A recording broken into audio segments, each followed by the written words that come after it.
Hi guys, I'm John the Top from Stormforce Fitness. Today I want to talk to you about why doing squats and lunges and deadlifts aren't necessarily functional exercises like people think. A lot of people do them to build their leg strength, tone their bums up. A lot of the time they don't actually realise that they're wasting their time, okay? What can happen is, especially people who sit at desks all day, they're not getting very tight hip flexor muscles and overstretched glute muscles.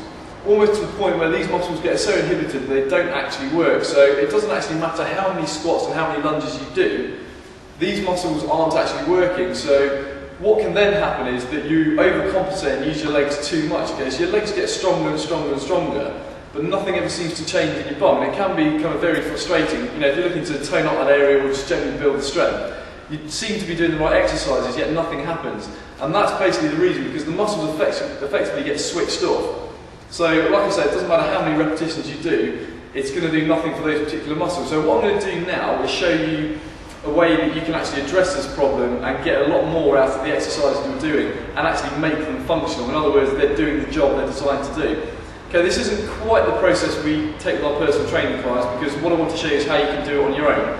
But it will give you a good idea about how to actually get those muscles fired up, okay? Okay, now I am generalising a little bit here because obviously everybody has their own dysfunctional movement patterns, but generally what you'll find is the reason your glutes aren't working is because you've got very overactive back muscles, underactive glutes, overactive hip flexors. In other words, these muscles are really tight, doing too much work, as are your back muscles and potentially your hamstrings, but your glutes are doing absolutely nothing. So the first stage is to release off your back muscles. Now we use a particular stretch with our clients, but obviously you can't do that on your own. One way you can do it is to use a hockey ball, okay? What I'm going to do is place the hockey ball underneath my back muscles. So you have the two back muscles running up the side of your spine there. Obviously keep the ball off your spine, but have it just on the back muscle. I'm just going to relax myself down onto the ball and just move myself up and down until I find the tender spots in my back. So that's where the tension is, and I'm just going to relax down onto it and release all the tension. So you want to spend about 20 to 30 seconds on one particular spot, and then move a little bit further up and do the same again. Okay, so if you do that, working up your back muscles on both sides, that should help release a lot of the tension down the back there. Like I say, it's really critical that you keep the hockey ball off your spine, okay, so that's not going to do you any good. The next stage is to stretch out your hip flexors as well. Some people, when they're trying to stretch out, the hip flexors actually run sort of across the front of your leg onto the front of your spine. Some people just think they're stretching their quads and do this kind of stuff. It doesn't really make a difference, because what can happen is if you're tight, or if you're stretching out these muscles, you're effectively just pulling your pelvis forward unless you actually fix it there, so you're not getting the stretch you think. What I want you to do is lie yourself on the floor, bring your heel up towards your bum, and then squeeze your bum cheeks as hard as you can, and then go into the stretch. What that will do is fix your pelvis in position and make sure you get a really good stretch right across the hips and into your quads, okay? Another stretch to do if you find that awkward is just a classic hip flexor stretch. One arm up in the air. I'm just going to ease myself forward. I'm keeping my stomach tight so that I don't arch my back too much. So that's nice and tight.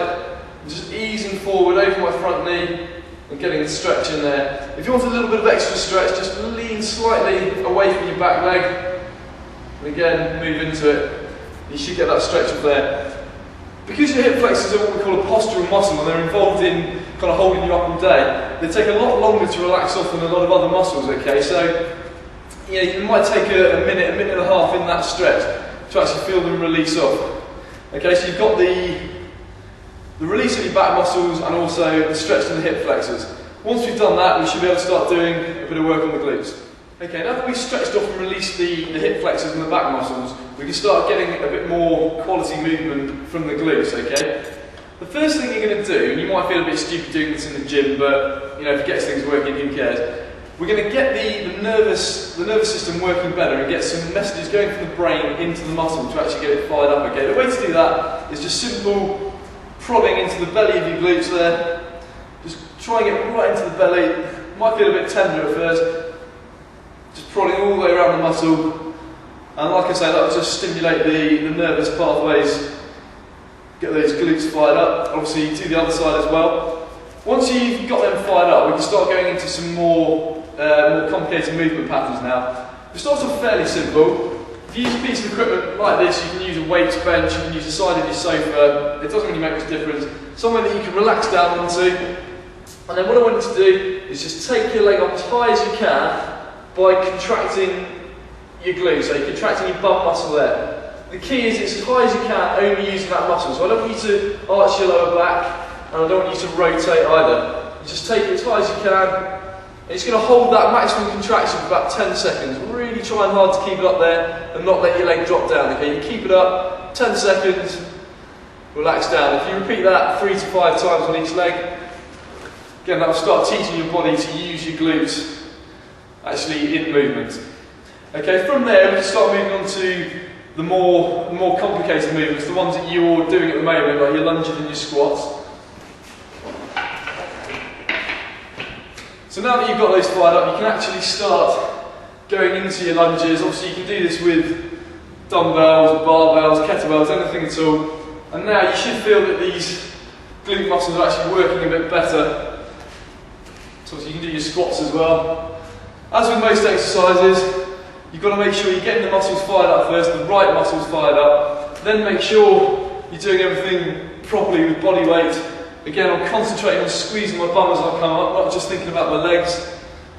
And then once you can do the body weight stuff, that's when you start bringing in kettlebells, for instance.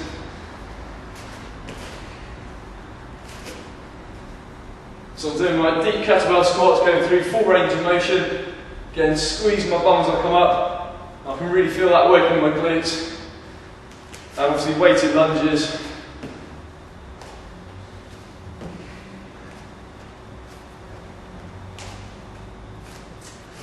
And finally, if you are dealing with kettlebells, now you can start doing your kettlebell swings.